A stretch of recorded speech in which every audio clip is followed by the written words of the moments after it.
Welcome to another Daily Objective, and many thanks for being with us.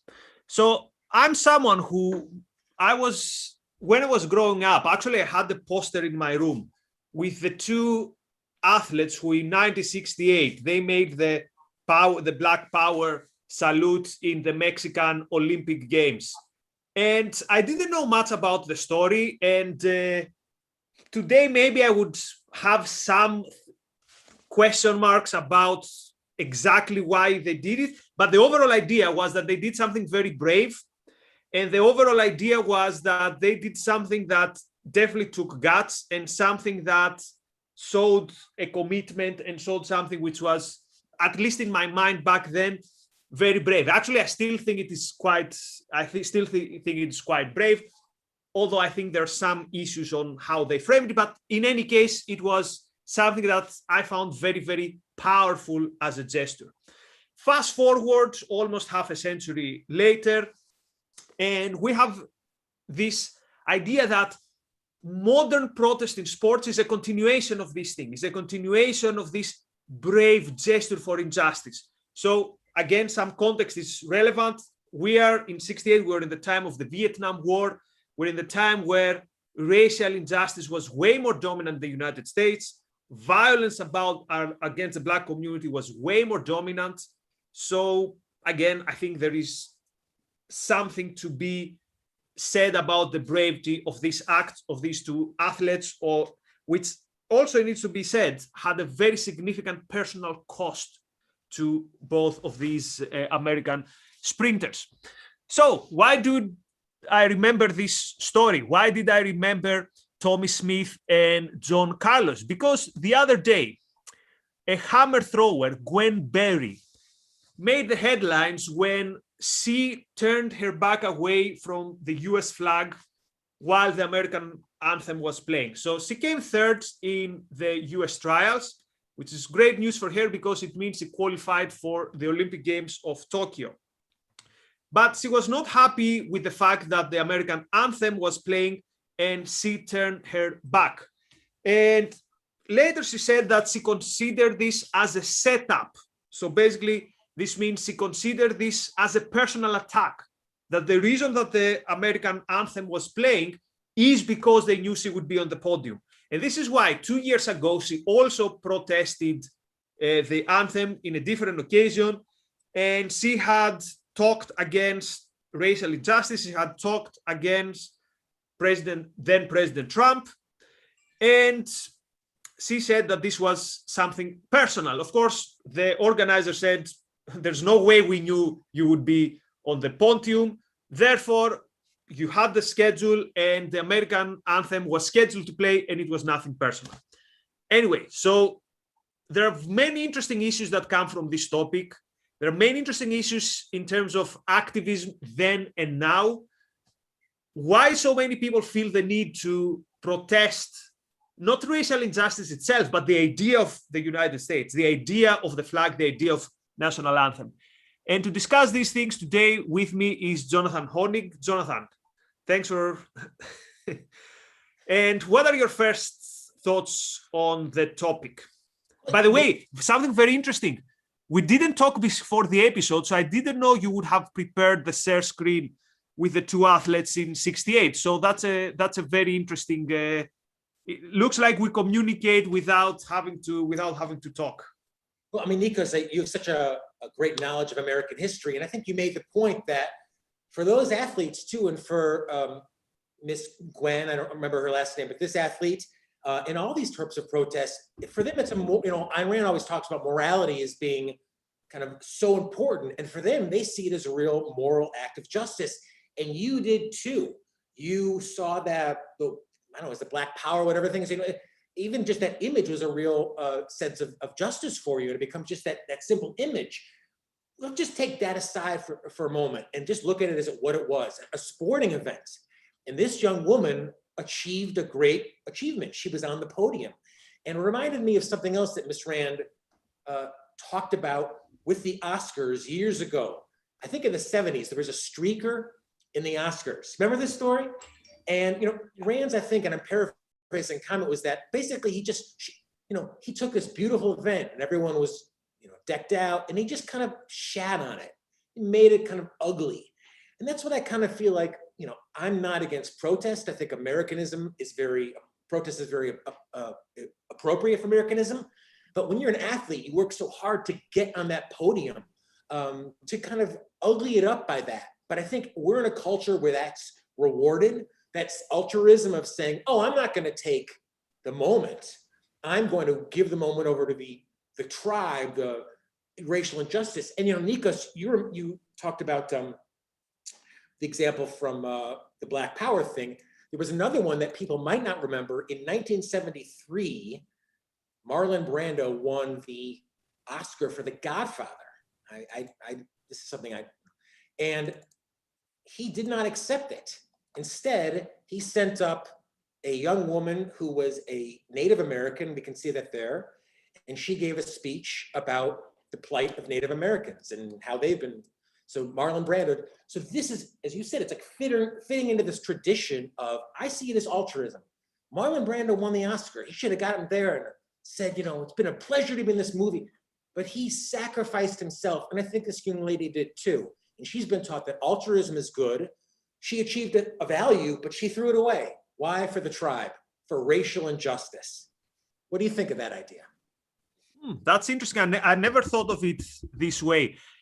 I did think how odd that at that moment where you get this success, your reaction basically to be a reaction of a rejection and of saying that I feel alienated from this, let's say, environment through which I came to this success. Now, the first and obvious question that many people ask is, how is it possible for you to go to the Olympic Games bearing the flag, let's say, of the United States, and then feeling embarrassed about the anthem? But I found something very interesting in her notion. So she said, quote, and what about just the idea, Nikos, like hearing the anthem is so triggering to you? I mean, if she considers it a, quote, setup, I mean, honestly, it's like, maybe if you saw images of the Holocaust or something, that would be kind of triggering. I'd turn away. But hearing the anthem, it's not such a stressor, to be honest. Well, here's how it can become a stressor, though. So what do modern universities teach, let's say, about literature and about the stories? What matters is not so much the meaning. What matters is we need to deconstruct what is the exact message word by word by word by word. So for me, what does the American anthem mean? And when I say for someone who, you know some things about the country and you read the lyrics, it's heroic. It's something that speaks about battles, that speak about overcoming, that speaks about reaching a potential. But she says that this is not what it means for my people. And she mentioned a particular lyric which mentions the word slave. And then what if this actually was mentioning about slave? Therefore, the anthem is not about me. So this is basically deconstruction. This is... DTV says she thinks the anthem is a pro-slavery song. Her protest is based on pure ignorance. Yeah, so she believes that it's pro-slavery. And again, notice though what's the interesting thing here. There is no way to prove to her that it's not about slavery. Why? Because notice the term she uses. She says, I feel. So she says, I feel this is a setup. So obviously you can tell her, look, it's not a setup. Here's the schedule from before the game starts. And you can see that the national anthem is scheduled for that time. So how could we know that you would be on the podium? So how could it be a setup? But it doesn't matter because it says, I feel it was a setup. Now, in the same way, what are we teaching people in the university? We're teaching them that knowledge is positional, which means something that you, rich, white, heterosexual, Jonathan, cannot see, someone else can see it. Why? Because due to their position in their intersectional axis of power, they have almost a privileged approach to truth. Therefore, although the national anthem objectively is not a pro-racism creed, for a person of color, it could be a pro-racism creed. Different fields where we see this. For example, you can say, look, according to our objective standards, there is no rape culture. And what will, let's say, a female colleague in the university going to tell me? You cannot say that. You don't understand. But I say, but look the statistics. Look, I say, no. My lived experience tells me that there could be a rape culture. So you see that in these environments, it's impossible to communicate, even for something as simple as, does the fact that the national anthem plays a setup created to put you in a different spot, or it's triggering because it's pro-slavery. Although these are obviously to be dismissed, we have brought forward a generation that they don't understand the world in these terms. They only understand the world in terms of, I feel that it is. And Rand, I think, would not to, my sense is she would identify that as primacy of a consciousness. It's all about her feelings, and she sees it as, and she feels like it is. And Nikos, to your point, she's been taught like it is. You know, I'm so glad that, frankly, I don't have children in school. I don't have children in schools now, because, you know, they are taught things, you know, Thanksgiving is thanks-taking. The white man came and fucked the Indians. I mean, it's all about, it's an America-hating platform. And I have to say, even for, you know, anyone who wants to be a good influence on their tribe, Nikos, I want to talk a bit about, I want you to mention your book, because it's just out now. And I think a lot of that racial injustice momentum, or I identify it as a tribalness. But, you know, my mind, if I wanted to be a good influence on anyone, I would be, I would stand up proudly, and I don't know, I wouldn't necessarily have to denigrate the event. I would be a positive example of what the event was about. There's a term. Go ahead, I'm sorry. So you mentioned, again, it's, I have tribalism here on my notes, and we didn't talk before this episode. Everyone should go get the book. This is Nikos' new book. I'm only about a third of the way through it, but it's really interesting. And it's right on the money of this and so many other stories. That's tribalism now. You mentioned it with intersectionality, right? I mean, that's what's, and it just, I mean, I'll just say one more thing. I don't know any athletes now. And the last athletes I knew were like Walter Payton, Mike Singletary, you know, the 86 Bears. But I know who Colin Kaepernick, because he's the moral athlete. He's about social justice, and he got the book deals. So it's too bad. It's too bad. It's very. And here's because someone could say, "Oh, you took this tribalism thing out of your head."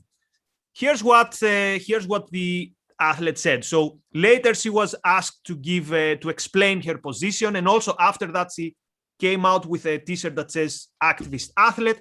So the media asked her, "What did you mean?" So she said, "Quote." So she said, "Mostly for me, it's not so much the sports event.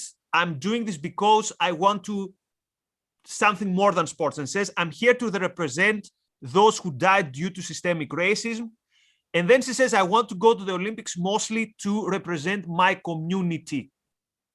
Now, here's something very interesting. Represent my community, she doesn't mean represent my family, my friends. She basically means represent the Black community.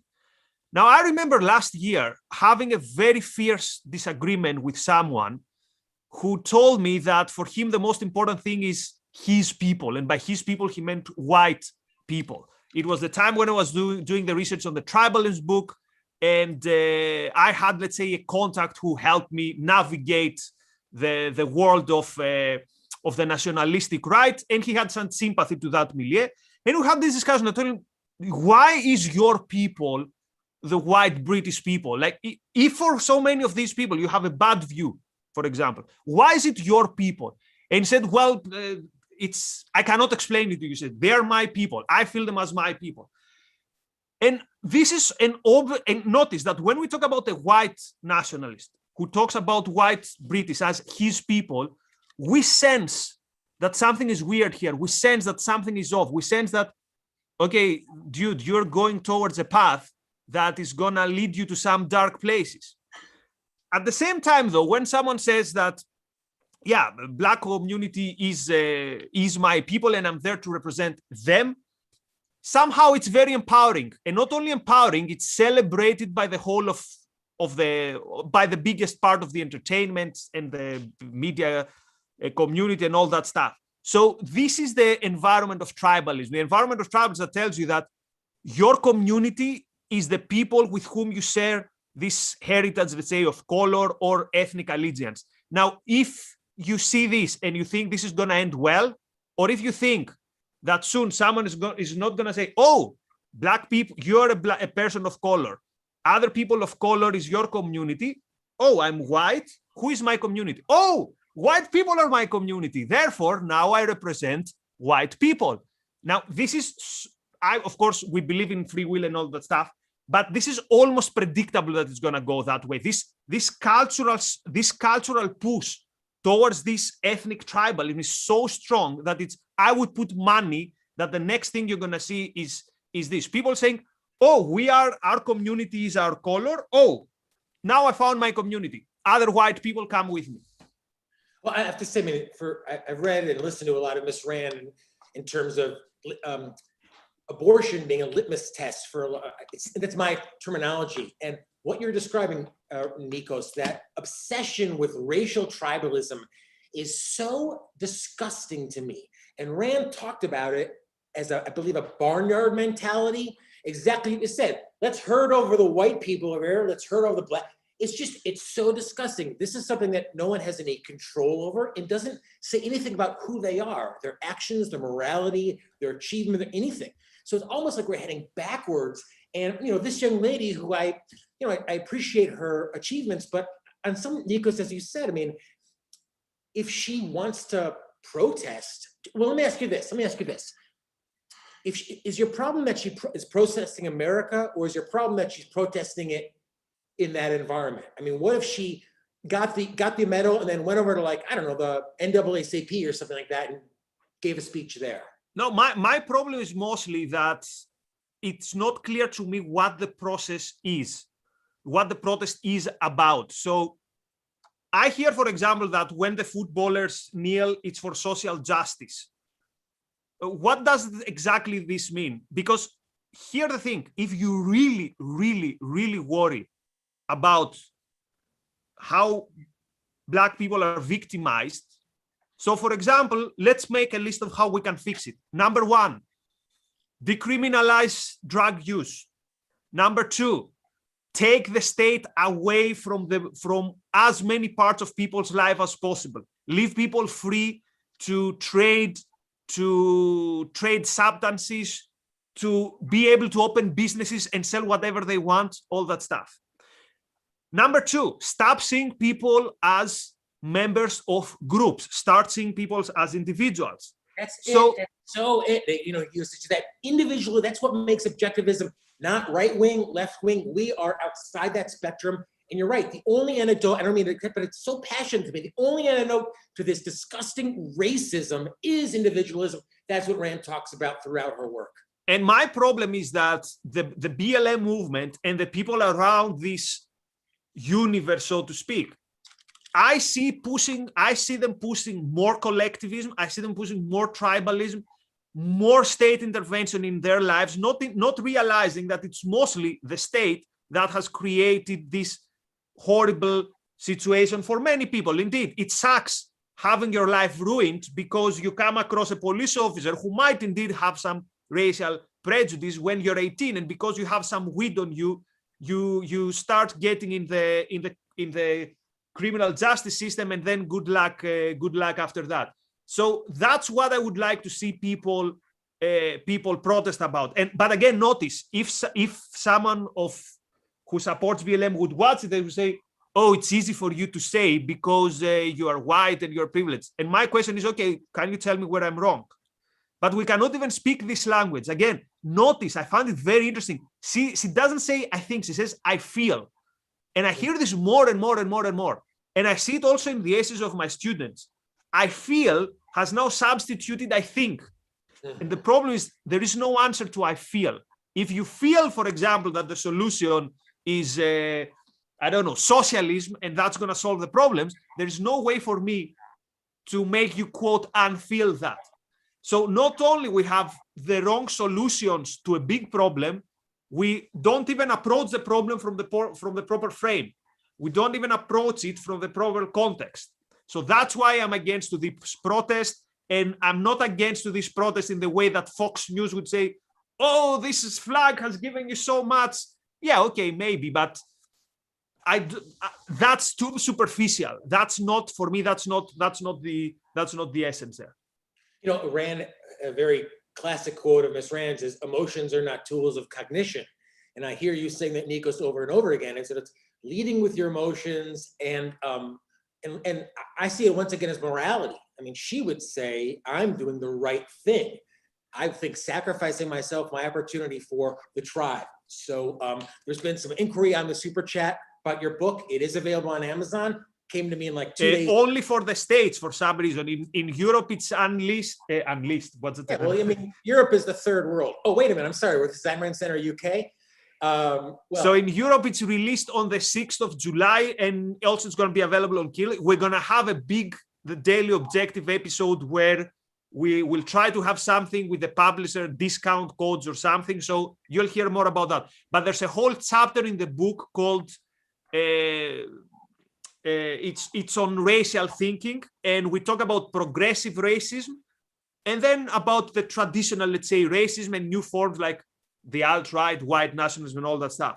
And what you'll see is that the one is basically copying the thought of the other. So what do the critical race theory people tell us? We need to talk about whiteness. And also, only Black people can talk about the problem of Black people. What does the white nationalist say?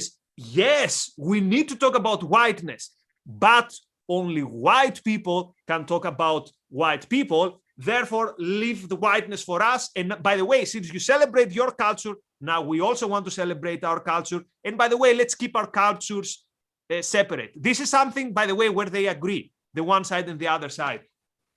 You know, I want to appreciate our super chats, but I first need to fucking vomit because all this racist talk is just disgusting. It's so offensive to me to classify people, to classify people based on their race. And read Rand's essay on racism. It's available online. It is a must read for anyone who thinks like this at all. The antidote, it was said, individualism. And what you're describing, Nikos, this obsession with race as being a member. In fact, I want to acknowledge our very generous super chatters, Mary Aline, the so-called godmother of the Daily Objective. Sammy is bored again. Well, she's not bored watching our show because she gave us some pounds. Thank you, Sammy. Hugh James mentions that Ayn Rand was trending on UK Twitter. You know, she's still radical. This is no. Well, the reason she was trending is because Sajid Javid, this Tory minister, supposedly is a fan of Ayn Rand, and everyone in the left said, "Oh, now this guy's in charge of the NHS. He's going to sell out the NHS." And I wrote on Twitter that Javid is so close, actually so far away from Rand, as Peter Keating is far away from Howard Rourke, or Wesley Mouts is far away from John Galt. And I think there was a Labour MP, I'm not sure if it was Labour, who said, Javid is supporting the woman who wrote The Virtue of Selfishness. And I wonder, has this person even read one page from The Virtue of Selfishness? And if yes, what exactly is her disagreement? But I was like, okay, there's no point in entering. It's awesome that you stepped in, but I also feel like on some level there's no such bad thing as bad publicity. So it's awesome that she's trending, and she's trending because she is radical. I mean, these kids think that Shay is so radical or Jesse Owens is so radical. Rand is so radical. Mary Lean, very generous chat. She says, Gwen has no right to represent any group. Who appointed her? Many Blacks don't want her as their representative, but right, the tribal racism, Nikos, as you alluded to, is all this like fight for tribal racist power. Thank you, Christopher. Thank you, Marilyn, once again. She says, very hard to deal with those who aren't intellectually honest. I'm 2 chapters into Nikos's book, enjoying it. Why can Jonathan swear if I can't? Host's prerogative, Marilyn. Well, you know what? You keep up with those super chats. You can say whatever you want. Okay. And again, also from me, a huge thank you to the super chatters. You're in my heart, and it's very important, the moral sanction in a way that you give us to continue. Okay, so have we got any parting words, or shall we move it to Clubhouse? Let's see if we have any words from the boss, something that he might want us to. Yes, we always have something from the boss. So In 35 minutes, Don Watkins and James Valiant are going to discuss Rand's essay Racism. Oh, perfectly. Yeah. Perfectly. So good. The essay is so brilliant, and Don's analysis of it is so brilliant. So please tune into that. Absolutely. And let me pitch something else as well. I'm particularly excited about today's episode of Flirting with Reason with Maria. We're going to talk about, so I don't know if you listen, Victoria's Secret, the lingerie company, decided to drop their angels. And now they were with these impressive, let's say, models.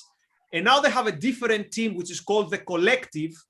And mostly they're going to have, let's say, everyday people who have made a contribution through, as you can understand, mostly activism and having the proper views. And for me, it's very interesting how there's this constant undermining of the idea of beauty. And the idea of beauty now is seen as something oppressive, as something which puts too much a burden on you. And how, so the theme of the show is going to be how the attack on beauty and the idea of egalitarianism are in a way part of the same theme. So trying to undermine the mere idea of beauty. I'm not saying, you could tell me, look, the skinny models is not beauty. I would say, okay, I'm open for discussion. But the idea of beauty itself is something which is oppressive. For me, this is egalitarianism at its purest, which says that there's no distinction between this and this. Everything is the same. Don't judge and don't try to be anything, basically. So this is the theme of Flirting with Reason. 9 o'clock, what time is it? So 2.5 hours from now in the Ayn Rand Center UK channel, me and Maria. Again, I'm particularly excited for today's show. I think it's gonna be good. Okay, shall we move it to Clubhouse? Let's do it. Thank you, everyone, and see you soon. Bye-bye.